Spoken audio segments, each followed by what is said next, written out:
Assalamualaikum warahmatullahi wabarakatuh. Halo teman-teman semuanya, perkenalkan nama saya Devita Yulia Maulida. Saya dari kelas Perbankan Syariah B IAIN Kudus.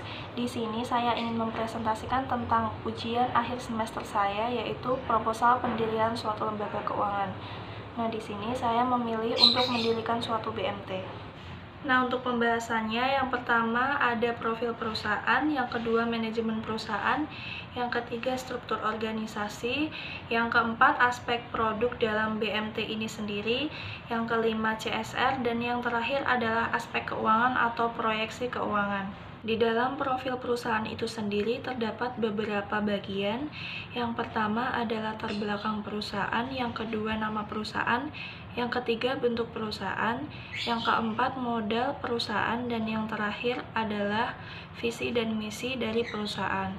Nah, di sini saya akan menjelaskan tentang latar belakang perusahaannya dulu.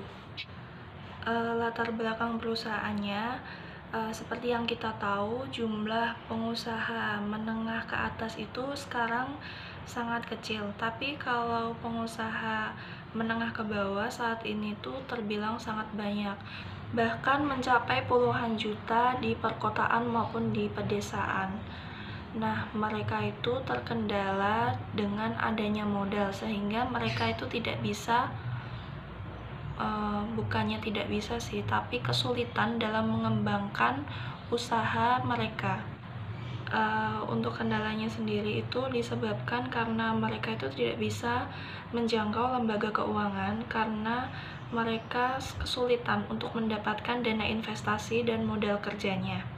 Nah, itulah mengapa saya harap nantinya dengan adanya BMT ini bisa disambut baik dengan masyarakat.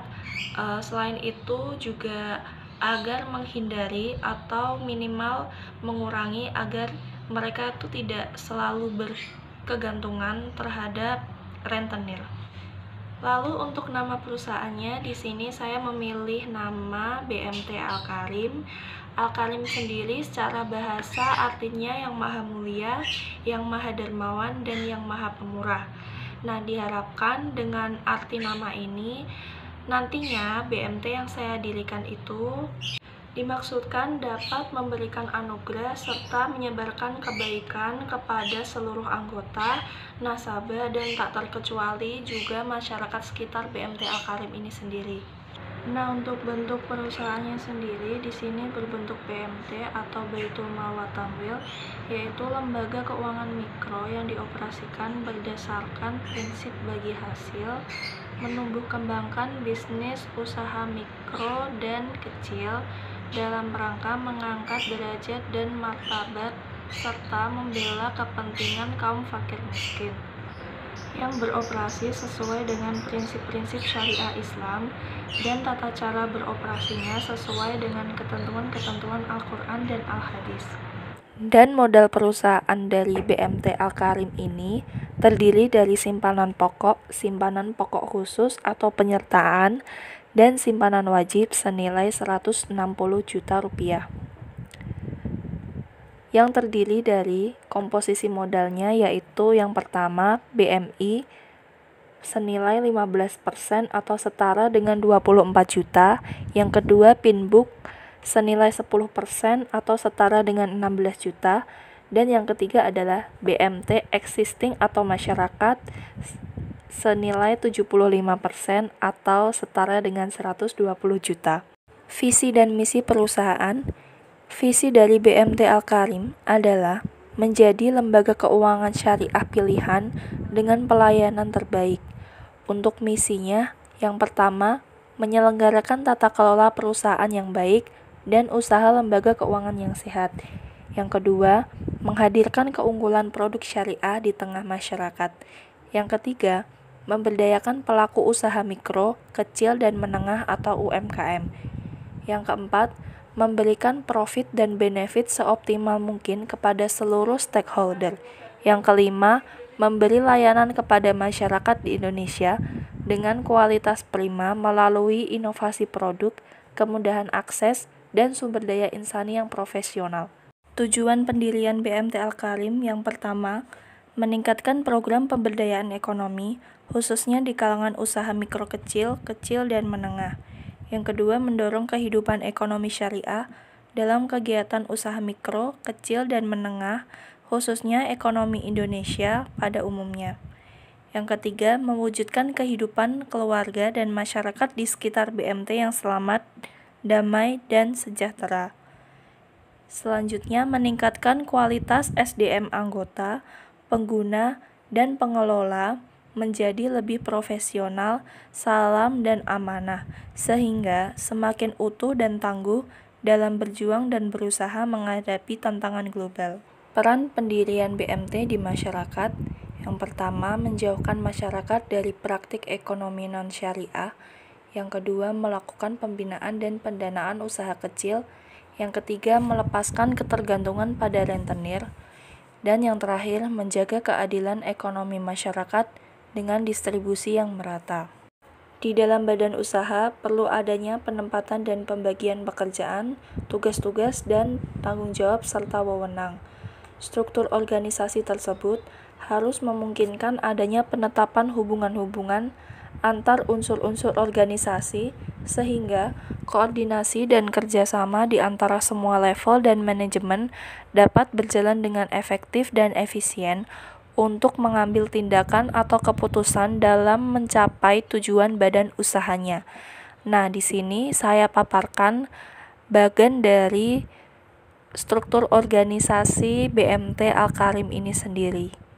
Tujuan adanya struktur organisasi ini sendiri adalah yang pertama, mempermudah pelaksanaan tugas, yang kedua, mempermudah pimpinan mengawasi bawahan, yang ketiga, menghindari duplikasi tugas, dan yang keempat adalah semua unit dalam organisasi mengerti tanggung jawabnya, hubungan antara unit, serta pendelegasian wewenang yang diberikan kepada masing-masing unit tersebut.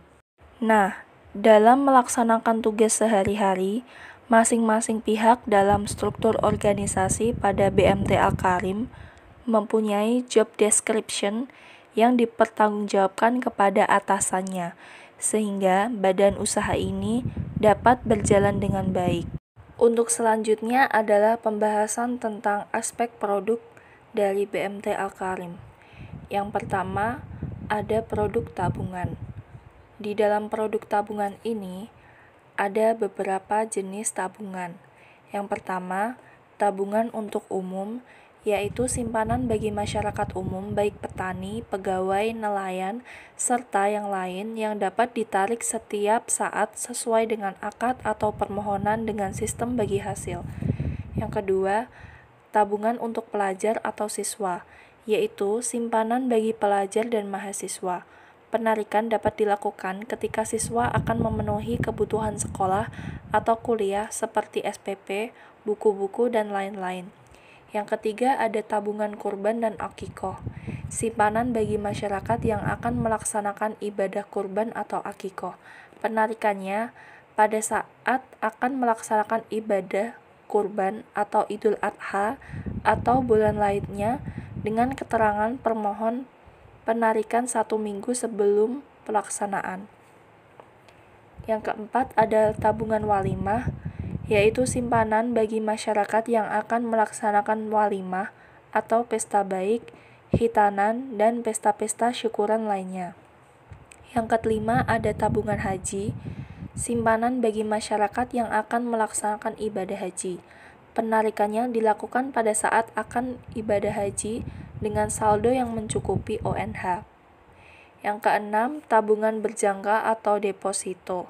Yang ketujuh adalah simpanan pokok anggota, yaitu simpanan pokok yang mempunyai hak atas sisa hasil usaha BMT pada tiap akhir tahun buku. Yang kedua, produk pembiayaan.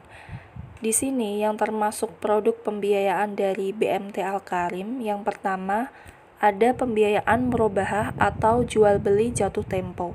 Yang kedua, pembiayaan mudorobah atau pembiayaan bagi hasil.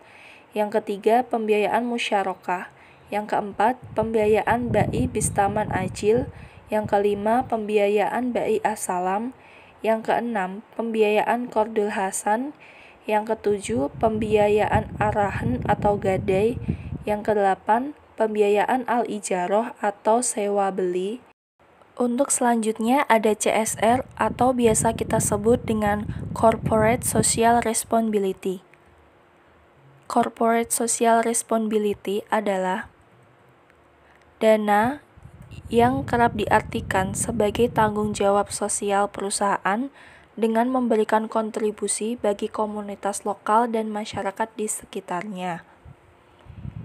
Nah, untuk bisa melaksanakan CSR ini, maka BMT Al-Karim memanfaatkan keuangan perusahaan, yaitu dengan menggunakan dana CSR yang dimiliki BMT Al-Karim yang berasal dari yang pertama, unit pengelola zakat, yang kedua, infak dan sodakoh, yang ketiga, dana sosial ex penalti atau denda, yang keempat, dana sosial perusahaan, dan yang terakhir adalah kegiatan sosial lainnya. Kegiatan sosial lainnya ini dapat berupa yang pertama, pemberian bantuan berupa sembako, uang, dan bingkisan. Untuk selanjutnya ada menyediakan mobil layanan umat. Nah, di sini prosedur dalam peminjaman mobil layanan umat ini itu sangat mudah, yaitu dengan menggunakan surat permohonan dan kapan waktunya mobil tersebut dapat dipakai. Jika ada kebutuhan mendesak, mobil bisa langsung digunakan. Yang ketiga, ada pemberian bantuan untuk korban bencana alam. Dalam pemberian bantuan untuk korban bencana alam ini, BMT Al-Karim berkoordinasi dengan Perhimpunan BMT Kabupaten Kudus dalam lingkup kabupaten maupun dalam lingkup nasional. Dalam kegiatan ini nantinya, jika terjadi bencana alam yang terjadi di daerah-daerah wilayah Indonesia, maka BMT bisa menyalurkan bantuannya kepada Perhimpunan BMT Kabupaten Kudus yang nantinya bantuan tersebut akan disalurkan lagi ke tingkat nasional dan kemudian bantuan tersebut disalurkan ke tempat yang terjadi bencana tersebut. Untuk pembahasan selanjutnya adalah mengenai aspek keuangan di BMT Al-Karim. Yang pertama, proyeksi permodalan BMT. Modal terdiri dari simpanan pokok khusus atau penyertaan, dan simpanan wajib senilai 160 juta. Untuk komposisi modalnya terdiri dari 1 BMI, yaitu sebesar 15% atau setara dengan 24 juta. Yang kedua ada Pinbook senilai 10% atau setara dengan 16 juta. Dan yang ketiga, BMT existing atau masyarakat senilai 75% atau setara dengan 120 juta. Yang kedua adalah rincian penggunaan modal. A. Investasi BMI di BMT. Yang pertama ada simultan honor tenaga pendamping senilai 3 juta. Yang kedua, akomodasi pelatihan pengurus dan pengelola senilai 3 juta. Yang ketiga, hardware komputer senilai 11 juta. Yang keempat, 1 counter senilai 5 juta. Dan yang terakhir adalah warkat atau perangkat ADM, lelvot, dan banner senilai 2 juta. Jika ditotal semuanya berjumlah 24 juta. Untuk yang B adalah modal penyertaan Pinbook. Seperti yang tertera dalam tabel tersebut, berjumlah 16 juta rupiah. C. Modal penyertaan BMT existing atau masyarakat sejumlah 120 juta. Jika ditotal dari keseluruhan, yaitu investasi BMI di BMT senilai 24 juta, modal penyertaan Pinbook senilai 16 juta, dan modal penyertaan BMT atau masyarakat senilai 120 juta, yaitu total modal semuanya senilai 160 juta rupiah. Yang ketiga ada simulasi potensi pendapatan BMT Al-Karim. Di sini terdapat tabel yang menunjukkan aktivitas yaitu pengendapan dana, mukmin izi, dan pembiayaan. Dari jumlah keseluruhannya terdapat total senilai 1.367 juta. Oke teman-teman, sekian penjelasan dari aku. Terima kasih buat kalian yang sudah nonton sampai selesai. Saya minta maaf apabila ada tutur kata yang kurang berkenan di hati kalian, dan saya mau minta maaf juga selama video berlangsung berisik banget suara binatang, karena di rumah aku banyak burung guys, tapi nggak ada yang nanya. Jangan lupa like dan komen, dan wassalamualaikum warahmatullahi wabarakatuh.